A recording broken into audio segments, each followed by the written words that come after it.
রহিম। আমরা আজকে এসেছি পৌরসভাতে রেজিস্ট্রি অফিসের পাশে একটা বিধবা চাচির ঘর ঠিক করে দেওয়ার জন্য। আপনারা জানেন মর্তুজা ফাউন্ডেশন সবসময় অসহায় মানুষের জন্য কাজ করে থাকে। ওপরে মিস্ত্রি আছে। চাচি ভালো আছেন? হ্যাঁ। আজকে যে আমাদের ফাউন্ডেশন থেকে আপনার ঘরটা ঠিক করে দেওয়া হচ্ছে, আপনি খুশি না?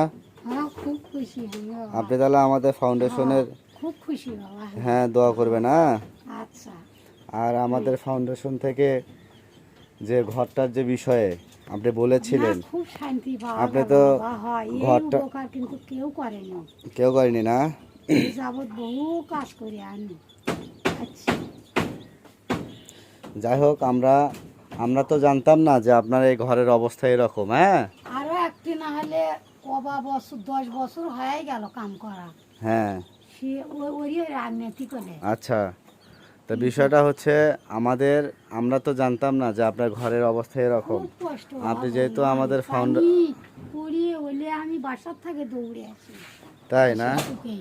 যেহেতু আমাদের ফাউন্ডেশনের চেয়ারম্যান মহোদয়কে আপনি বলছেন, উনি ম্যাডাম আপনার ফাউন্ডেশনের অর্থায়নে আজকে আপনার ঘরটা ঠিকঠাক করে দিচ্ছে ইনশাল্লাহ।